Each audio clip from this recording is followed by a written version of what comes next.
आपका चैप्टर 1 है मैनेजमेंट। तो मैनेजमेंट क्या होता है, मैं बहुत ज्यादा आपको मीनिंग डेफिनेशन बता के कंफ्यूज नहीं करूंगा, सिंपल सी लैंग्वेज में बताता हूं। आप एक गोल को सेट करो, उस गोल को अचीव करने के लिए आप इंसानों को लेके आओ। आपने गोल सेट किया, टीम बनाया, उस टीम से उस गोल को अचीव करवा लो। ये हो गया आपका मैनेजमेंट, कि आपने गोल सेट किया, उस गोल को आपने दूसरों से अचीव करवा लिया, इसी को तो हम बोलते हैं मैनेजमेंट। ठीक है, बिजनेस स्टडी बोल दो या ओसी बोल दो, उसमें पहले चैप्टर में एक सवाल है कि क्या मैनेजमेंट एक साइंस है। इसका जवाब मैं आपको बहुत आसानी से दूंगा और आप थोड़ा भी कंफ्यूज नहीं होंगे, आपको लॉन्ग टर्म तक याद रह जाएगा। उसके लिए आपको निकालना है नोटबुक में, जिस तरीके से लिख रहा हूं उस तरीके से लिखो, आपका ये प्रैक्टिकल एजुकेशन हो जाएगा। तो साइंस वालों ने ऐसा बोला कि हमारे पास हमारी चीज का सिस्टमैटिक नॉलेज है। नहीं समझ में आया, समझाता हूं। साइंस वालों के पास ग्रेविटी के लॉज हैं, या आप उनको बोल सकते हो कि ग्रेविटी के प्रिंसिपल्स हैं। आपको मालूम ही है कि साइंस में ग्रेविटी आती है, किसने दिया है? तो आप सबको मालूम है कि न्यूटन सर ने दिया है। अब क्या ऐसी कोई चीज मैनेजमेंट में है? हाँ है, हम कॉमर्स वाले हैं, समझ के रहेंगे। हमारे पास भी प्रिंसिपल्स ऑफ मैनेजमेंट है। मैनेजमेंट को संभालने के लिए हमारे पास भी प्रिंसिपल्स हैं। किसने दिया है? हमारे हेनरी फ्योल सर ने। तो एक चीज मैंने प्रूफ कर दी कि साइंस के पास सिस्टमैटिक नॉलेज है, तो हमारे पास भी सिस्टमैटिक नॉलेज है। अब साइंस वाले ऐसा बोल रहे हैं कि हम तो एक्सपेरिमेंट करके, ऑब्जर्वेशन करके रिजल्ट निकालते हैं, क्या तुम लोग ऐसा कर पाओगे? अब इसको समझो कि आप कोई भी केमिकल का क्या कर रहे हो, रिएक्शन कर रहे हो, आप उसको ऑब्जर्व करोगे तब एक फाइनल रिजल्ट आएगा। एक सिंपल सा मैं आपको समझा रहा हूं कि आप एक्सपेरिमेंट में क्या करते हो कि दो केमिकल को मिलाते हो, फिर ऑब्जर्व करते हो, फिर तीसरा कोई आपको रिजल्ट मिलता है। उसी तरीके से क्या मैनेजमेंट में हो सकता है? हाँ हो सकता है। हम लोग जो होता है बिजनेस में डिसीजन लेते हैं और हमको पता नहीं होता है कि हमारे डिसीजन का क्या रिजल्ट आएगा। समझना, हमने डिसीजन लिया, अब हम लोग ऑब्जर्व करेंगे कि उसका रिजल्ट क्या आ रहा है। क्या ये वाली कंडीशन मैच होते हुए दिख रही है? डिसीजन हमारा क्या है? एक्सपेरिमेंट है। फिर हमने ऑब्जर्व किया, जो भी उसका रिजल्ट आएगा, तो ये वाला भी क्राइटेरिया मैच कर दिया मैंने, हाँ मैच हो गया। एक और चीज है कि साइंस के पास कॉज और इफेक्ट रिलेशनशिप बनता है। अब ये क्या है ये भी समझाता हूं। सपोज करो आप वाटर को हीट कर रहे हो, ये आपका क्या है? कॉज है। तो इफेक्ट क्या होगा? वाटर बॉईल होगा। सिंपल सी भाषा में समझा दिया। ठीक है, आगे देखो। अब एक रियल लाइफ एग्जांपल देता हूं। अगर आप स्टडी हार्ड करोगे, मतलब कि ज्यादा पढ़ोगे, तो क्या होगा? आपके गुड मार्क्स आएंगे। आप ये रियल लाइफ का एग्जांपल कनेक्ट हो गया। कॉज क्या था? मेहनत करोगे तो अच्छे मार्क्स आएंगे, ये आपका इफेक्ट था। क्या मैनेजमेंट में ऐसा होगा? हाँ होगा, समझाता हूं। सपोज करो एक मैनेजर है, वो मैनेजर अगर अपने एम्प्लॉय को मोटिवेट करेगा, याद देखना कॉज क्या है कि मैनेजर ने अपने एम्प्लॉय को मोटिवेट किया, तो होगा क्या? इफेक्ट क्या आएगा? तो उस एम्प्लॉय का परफॉर्मेंस बेटर हो जाएगा।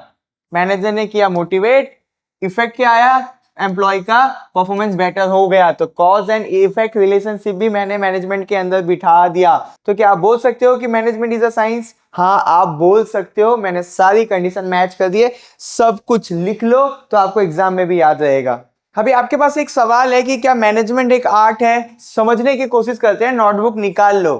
किसी भी चीज को जब आप आर्ट बोल रहे हो तो ये सारी चीजें उसके अंदर होनी चाहिए, जैसे कि पर्सनल स्किल, क्रिएटिविटी, एक्सपीरियंस और प्रैक्टिकल इंप्लीमेंटेशन। ये सारी चीजों को मिलके आपका बनता है आर्ट। अब हम लोग इसको क्रिकेट के एग्जांपल से समझेंगे और मैनेजमेंट से रिलेट करेंगे। तो यहां पे मैं क्रिकेट लिख देता हूं। मैं एक प्लेयर का नाम ले रहा हूं जिनको सब जानते हैं, ए बी डिविलियर्स। किनका नाम लिया मैंने? A B de Villiers. और यहां पे मैं लिख देता हूं मैनेजमेंट। अब यहाँ पे हम लोग रिलेट करते हैं पर्सनल स्किल के साथ। तो एबी डिविलियर्स की पर्सनल स्किल क्या है कि वो बैटिंग अच्छी कर लेते हैं और दुनिया के बेस्ट फील्डर में से एक है। ये इनकी हो गई पर्सनल स्किल। इसको मैनेजमेंट से कनेक्ट करने की कोशिश करते हैं। यहाँ पे जो मैनेजर होता है वो बहुत सारे पीपल को हैंडल करता है। इसको बहुत प्यार से समझना कि मैं आप लोगों को कोई काम दूं कि जाओ ये काम कर दो तो वो आप काम फट से करके आ जाते हो, बट मैं आप लोगों को बोलूं कि जाओ पूरी क्लास को संभालो तो आप लोग बोलोगे कि भैया आप ऐसा कर दो कि जितना हो सके मेरे को काम दे दो, बट लोगों से काम करवाने के लिए मत बोलो, मेरे से नहीं होगा, मेरे से लड़ाई हो जाएगी लोगों के साथ, तो मैं लोगों को हैंडल नहीं कर सकता क्योंकि मारपीट हो जाएगा। आपको मुझे काम देना है, दे दो। तो एक इंसान जो सारे लोगों को हैंडल कर रहा है उसको हम लोग बोलते हैं मैनेजर, या हम लोग उसको बोल देंगे ओनर। तो ये हो गई पर्सनल स्किल उसकी। मैच हो गया पहला कंडीशन? हाँ हो गया। अब आया क्रिएटिविटी।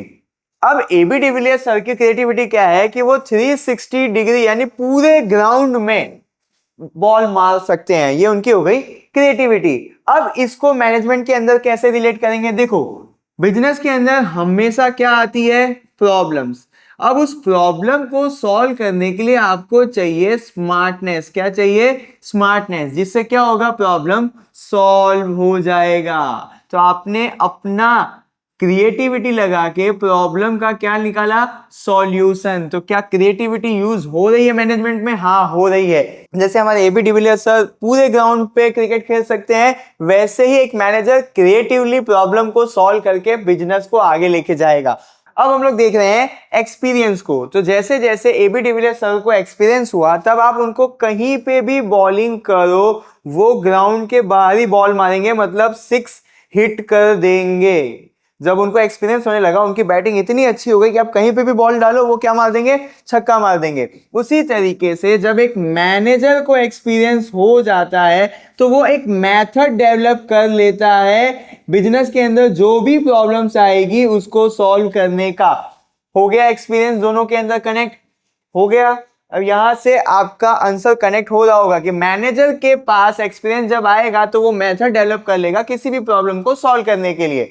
अब ये सारी चीजें एक मैनेजर, एक ओनर कहां पे कर रहा होगा? रियल वर्ल्ड में उसको इंप्लीमेंट कर रहा होगा। तो हम बोल सकते हैं कि ये सारी चीजों को हमको प्रैक्टिकली दुनिया में इंप्लीमेंट करनी पड़ती है।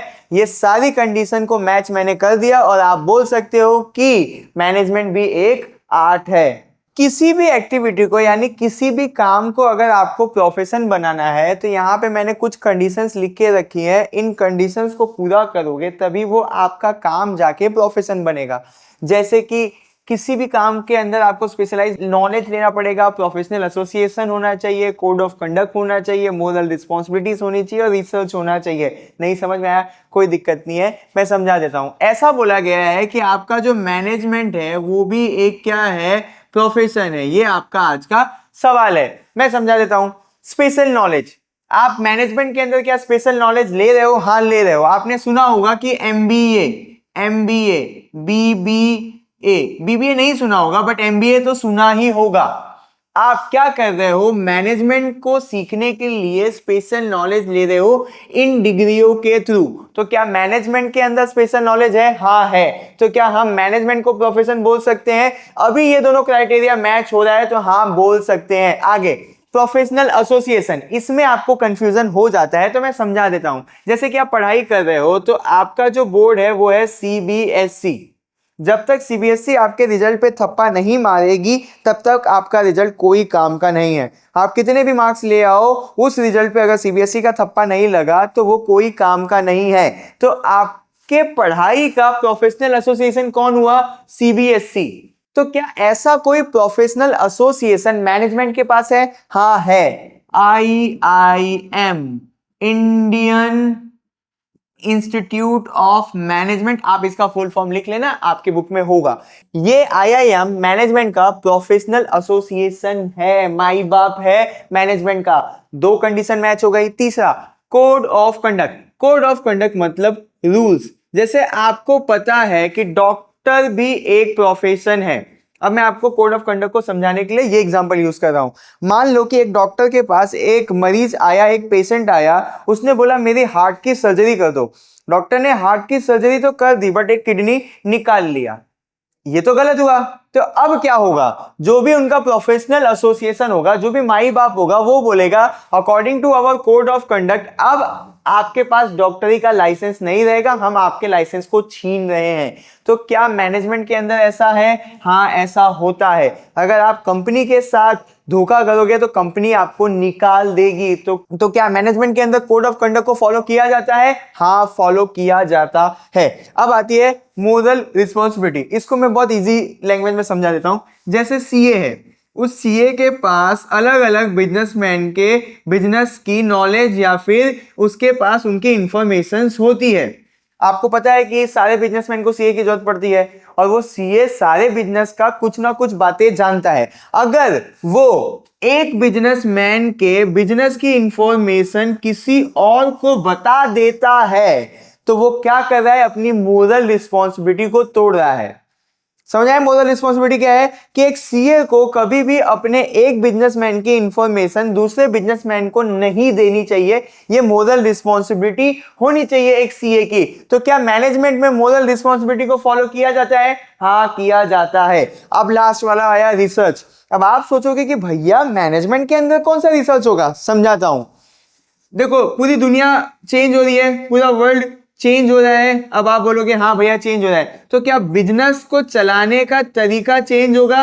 अब आप बोलोगे भैया हाँ, जब वर्ल्ड ही बदल रही है तो क्या बिजनेस को चलाने का तरीका नहीं बदलेगा? बदलेगा।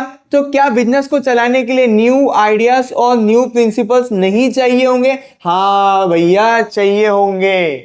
दुनिया बदली, बिजनेस करने का तरीका बदला, तो बिजनेस करने के लिए नया आइडिया और नया प्रिंसिपल चाहिए होगा। तो वो आएगा कैसे? जब आप इसके अंदर रिसर्च करोगे तो ही तो आएगा। तो यहां पे मैंने आपको ये भी प्रूफ कर दिया कि मैनेजमेंट एक प्रोफेशन भी है। ये सारी चीजों को ऐसे ही नोट डाउन कर लेना तो लंबे समय तक याद रहेगा। अगर कोई भी डाउट है तो मुझे कमेंट करना, इससे भी आसान तरीके से समझाने की पूरी कोशिश करूंगा। ये जो आपको शेप दिख रहा है, ये समोसे का शेप नहीं है, ये एक आर्ट है जो आपको समझ में नहीं आता है। इस आर्ट के थ्रू हम ये सीखेंगे कि मैनेजमेंट में कितने लेवल होते हैं। इतना सीरियस होने की कोई जरूरत नहीं है, बहुत आसानी से समझो कि मैनेजमेंट में कितने लेवल्स होते हैं। तो मैनेजमेंट में टोटल 3 लेवल होते हैं। यहाँ पे लाइन बना दो, यहाँ पे लाइन बना दो, नोटबुक निकाल लो, जिस तरीके से मैं करवा रहा हूँ उस तरीके से करते रहो तो याद भी हो जाएगा।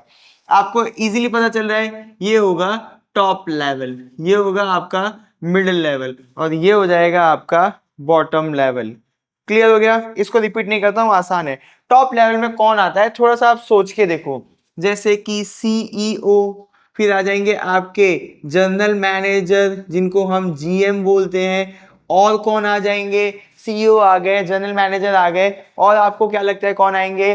Board of directors, board of directors. अब आपको ये कंफ्यूजन होगा कि भैया ये सारे लोगों में सबसे पावरफुल कौन होता है। मैं अलग से उसके लिए रील बना दूंगा, तब समझा दूंगा। अभी इतना समझो कि ये सारे किस में आते हैं? टॉप लेवल में आते हैं। मिडिल लेवल एकदम इजी है, सारे डिपार्टमेंटल हेड। यहां पे मैं लिख रहा हूं डिपार्टमेंटल हेड। डिपार्टमेंटल हेड कौन होंगे? जैसे कि आपके कंपनी में प्रोडक्शन हो रहा है तो एक होगा उसके लिए मैनेजर, जिसको हम लोग बोलेंगे प्रोडक्शन मैनेजर। जैसे कि कंपनी में परचेस कर रहे हैं कोई भी चीज तो उसके लिए हो सकते हैं परचेस मैनेजर। फिर कंपनी में सेल्स करना पड़ता है तो सेल्स के लिए जो मैनेजर होगा उसको हम लोग बोलेंगे सेल्स मैनेजर। फिर कंपनी में मार्केटिंग करना पड़ता है तो उसके लिए जो मैनेजर होगा उनको हम क्या बोलेंगे?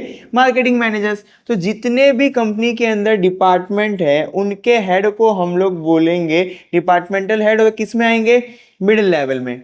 अब सबसे नीचे आ जाता है बॉटम लेवल। यहां पे आते हैं सुपरवाइजर, फोरमैन और जॉबर्स। अब बोले हो कि भैया सुपरवाइजर तो समझ में आए, फोरमैन और जॉबर्स कौन होते हैं? जब आपको बॉटम लेवल में समझाऊंगा तो डिटेल में इन तीनों का डिफरेंस भी बता दूंगा। तो ये काफी आसान है।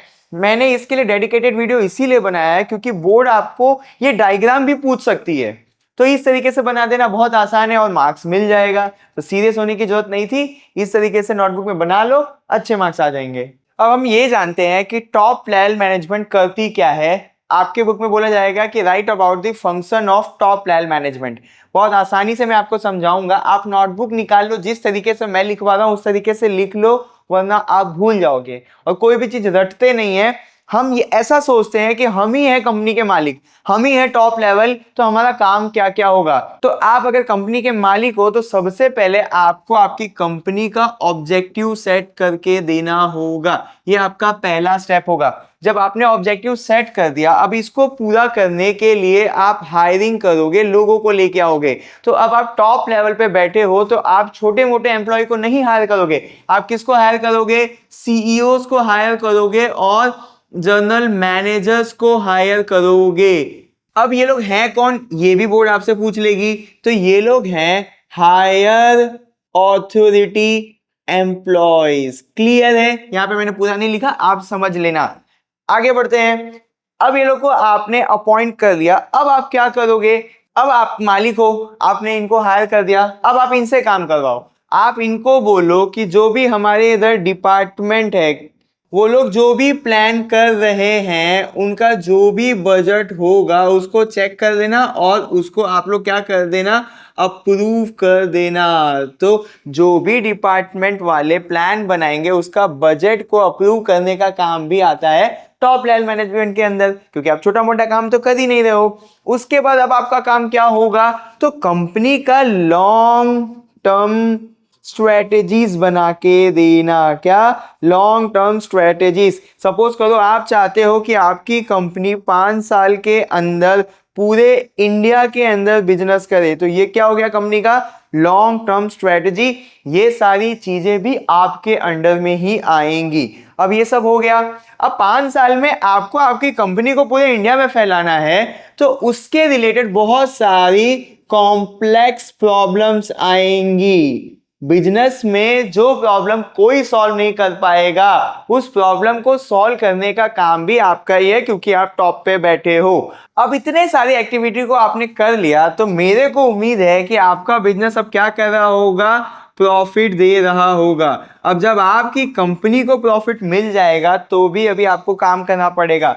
कितना प्रॉफिट डिस्ट्रीब्यूट करें? अब आप बोलोगे भैया ये क्या हो गया? आपके इन्वेस्टर ने जो पैसा लगाया था, तो प्रॉफिट में से कितना पैसा इन्वेस्टर को दे। आपके बुक में इन्वेस्टर की जगह लिखा है स्टेक होल्डर। ये स्टेक होल्डर वाला थोड़ा सा हार्ड पड़ जाएगा, इसीलिए मैंने ऐसा बोल दिया कि जो आपने पैसा कमाया है उसको डिस्ट्रीब्यूट करना है किसको? आपके इन्वेस्टर को। इसका डिसीजन भी आपको ही लेना है, क्योंकि आप टॉप पे बैठे हो। अब यहां पे देखो, पैसा कितना री इन्वेस्ट करे। आपने जितना भी प्रॉफिट कमाया उसमें से कितना पैसा वापस से बिजनेस में लगा दे ताकि और पैसा कमाए। उसके बाद कितना पैसा हम रिजर्व करके रखे। इसको समझाने के लिए एग्जांपल देता हूं। जैसे कि मम्मी लोग थोड़ा थोड़ा पैसा बचा के रखती हैं, सेव करके रखती हैं। क्यों रखती हैं? ताकि जब भी घर में पैसे से कोई कंडीशन खराब होगी तो यही सेविंग किए हुए पैसे से हम घर को चला लेंगे। कोई भी बच्चा भूखा नहीं सोएगा, किसी भी बच्चे की स्कूल की फीस नहीं रुकेगी। उसी तरीके से बिजनेस जब प्रॉफिट कमाता है तो कुछ पैसा रिजर्व करके रख लेता है, ताकि जब बिजनेस के बुरे दिन आए तो इसी रिजर्व पैसे से बिजनेस को चला सके। तो कितना पैसा रिजर्व करके रखना है प्रॉफिट का, उसका डिसीजन लेना भी टॉप लेवल के ही हाथ में होता है। जब आपने इतना सारा काम कर लिया तो क्या आप बिजनेस के ट्रस्टी कहलाओगे? तो आप बोलोगे हाँ भैया, इतने सारी ऑथोरिटी, इतना पावर हमारे पास है, तो हम बिजनेस के ट्रस्टी तो कहलाएंगे ही। ये एक और लाइन ऐड कर लेना। इस तरीके से आप अगर उसी को पढ़ोगे, आप कभी भूलोगे नहीं, कभी भी आपको ये दिक्कत नहीं आएगी कि हमने पढ़ा क्या है, हमको कुछ समझ में नहीं आया है। मुझे कमेंट करना, अगर कुछ भी हार्ड लगे तो मैं और आसान कर दूंगा इस चीज को। अब हम लोग पढ़ने जा रहे हैं मिडिल लेवल के फंक्शन के बारे में। समझना मैं जिस तरीके से समझा रहा हूं और नोटबुक ले लो उसी तरीके से लिख लेना। गारंटी देता हूं कि आपको एग्जाम तक याद रह जाएगा। मिडिल लेवल का काम जो होता है वो समझने के पहले यहां पे मैं टॉप लेवल लिखता हूं। टॉप लेवल्स के ऑर्डर को इंप्लीमेंट करने का काम होता है मिडिल लेवल वालों का। ठीक है, समझ गए? यहाँ पे जो भी टॉप लेवल मैनेजमेंट है वो ऑर्डर देगा किसको? मिडिल लेवल को। तो वो ऑर्डर्स को इंप्लीमेंट करने का काम होता है मिडिल लेवल वालों का। दूसरा एक और काम होता है कि जो भी टॉप लेवल में पॉलिसीज बनाई जाती है, तो इन पॉलिसीज को बनाने में हेल्प करते हैं मिडिल लेवल वाले टॉप लेवल वाले मैनेजमेंट का। आसान सी भाषा में समझा दूं तो जो भी टॉप लेवल मैनेजमेंट ने ऑर्डर दिया है उसको मिडिल लेवल मैनेजमेंट इंप्लीमेंट करेगी, और जो भी टॉप लेवल मैनेजमेंट पॉलिसी बनाना चाहती है उसमें middle level management top level की हेल्प करेगी। अब यहाँ पे बात समझना, जब ये लोग इन चीजों को इंप्लीमेंट करेंगे तो सबसे पहला ये लोग जो काम करेंगे वो करेंगे कि बजट बनाएंगे अपने डिपार्टमेंट का। ये बजट बना के प्रेजेंट कर देंगे टॉप लेवल वालों के पास। अब टॉप लेवल वाले इसको पास करते हैं नहीं करते वो उनकी प्रॉब्लम है, इनका काम है जो भी इनको काम करना है उसके लिए बजट बनाना और टॉप लेवल वालों के पास प्रेजेंट कर देना। अब ये लोग अपने काम को पूरा करने के लिए पॉलिसीज बनाएंगे, साथ साथ में अपने काम को पूरा करने के लिए रूल्स बनाएंगे, साथ साथ में अपने काम को पूरा करने का मेथड बनाएंगे। अब आप एक बात पे ध्यान देना कि मैं बार बार बोल रहा हूं अपने काम अपने काम। जो भी इनका डिपार्टमेंट है उस डिपार्टमेंट का काम कंप्लीट करने के लिए ये लोग पॉलिसीज रूल्स और मेथड बनाएंगे, ना कि पूरे बिजनेस का पॉलिसीज रूल्स मेथड बनाएंगे। नहीं समझ में आया? सपोज करो सेल्स डिपार्टमेंट है तो सेल्स डिपार्टमेंट अपना टारगेट पूरा करने के लिए पॉलिसीज बनाएगी, रूल्स बनाएगी और मेथड बनाएगी। क्लियर है? आगे अभी देखते हैं। तो ये लोग ये काम जब कर रहे होंगे तो ये लोग अपने टीम मेंबर्स को, किसको? टीम मेंबर्स को मोटिवेट करेंगे। जो भी डिपार्टमेंटल मैनेजर्स होंगे वो अपने टीम मेंबर्स को मोटिवेट करेंगे ताकि उनके टीम मेंबर की एफिशिएंसी बढ़ जाए। अब आप बोलोगे भैया ये इतना हार्ड वर्ड क्यों लिख दिया? अपने टीम मेंबर को मोटिवेट करें ताकि कम टाइम में वो लोग उनसे ज्यादा आउटपुट यानी ज्यादा काम करवा सके। क्यों एक मैनेजर अपने टीम मेंबर को मोटिवेट कर रहा है? ताकि वो एफिशिएंट हो जाए, मतलब कि कम समय में ज्यादा काम करके दे तो उसके डिपार्टमेंट का गोल कम समय में अचीव हो जाएगा। अब इतना हो गया। इतना सब हो जाने के बाद जो मिडिल लेवल डिपार्टमेंट के अंदर मैनेजर्स हैं वो अपने टीम मेंबर से रिपोर्ट मांगेंगे। रिपोर्ट मांगने का मतलब है कि इंफॉर्मेशन मांगेंगे कि भैया बताओ आप लोग जो काम कर रहे हो वो मुझे पता होना चाहिए। अब ये लोग रिपोर्ट क्यों मांग रहे हैं? ताकि वो लोग उसके अंदर आइडेंटिफाई करेंगे। क्या आइडेंटिफाई करेंगे? कि कोई प्रॉब्लम तो नहीं आ रही है। अगर कोई प्रॉब्लम्स आ रही होगी तो उसका सॉल्यूशन निकाल के अपने टीम मेंबर को देंगे। आपके बुक ने सॉल्यूशन की जगह ऐसा बोला है कि मैनेजर्स अपने टीम को डायरेक्शन प्रोवाइड करेंगे। तो यहां तक सारा काम आपको समझ में आया?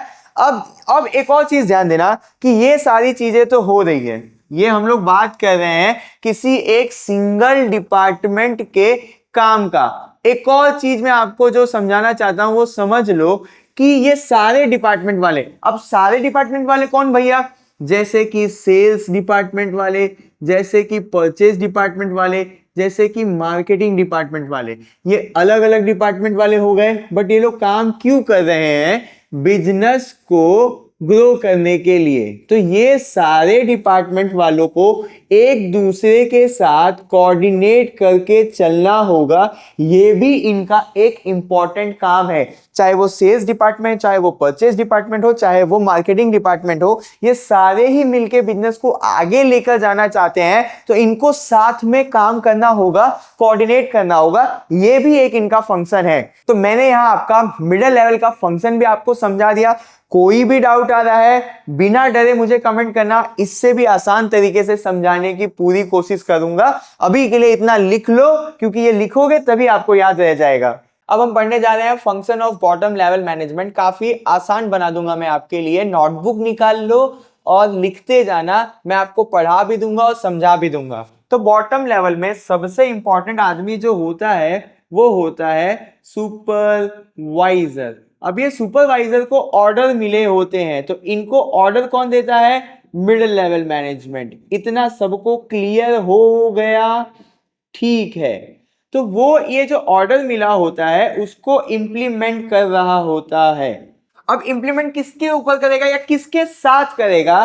तो वो इंप्लीमेंट कर रहा होता है वर्करों के साथ। अब यहाँ पे जब मैंने वर्कर्स लिखा है ना तो मैं आपको इजी कर देता हूं कि मैं बात कर रहा हूं फैक्ट्री के अंदर जो वर्कर्स काम कर रहे हैं उनकी। ये पूरा चार्ट आपको क्लियर हो गया कि सुपरवाइजर किनसे काम करवाएगा? वर्कर से। सुपरवाइजर को ऑर्डर कौन दे रहा है? Middle level management. अब जब वो वर्करों से काम करवाएगा तो वो उनके लिए प्लान बना के देगा। क्या बना के देगा? प्लान। कौन सा प्लान? डेली रूटीन का प्लान। याद रखना, जो रेगुलर काम होने वाला है वो उनको बताएगा कौन? सुपरवाइजर। उसी को हम लोग बोल देंगे कि डेली रूटीन का प्लान बना के दे रहा है वो वर्कर्स को।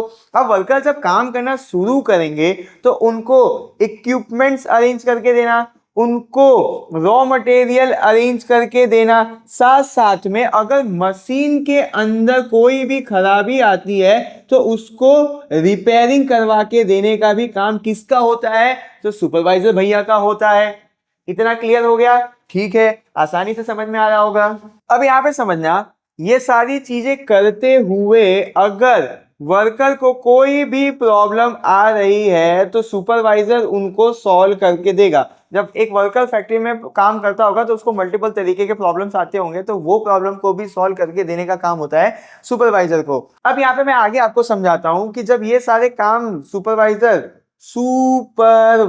कर रहा होगा तो वो ट्राई करेगा कि डिसिप्लिन मेंटेन रहे वर्कर के बीच में। क्या मेंटेन रहे? डिसिप्लिन। अगर डिसिप्लिन मेंटेन है तो किचकिच कम होगा फैक्ट्री के अंदर और काम जल्दी हो जाएगा। इसीलिए एक सुपरवाइजर चाहेगा कि वो डिसिप्लिन मेंटेन करके रखे। अब यहाँ पे देखो, लास्ट उसका क्या काम होगा? जो भी सारा काम हुआ उसका रिपोर्ट बनाएगा और वो रिपोर्ट सबमिट कर देगा किसके पास? मिडिल लेवल वालों के पास।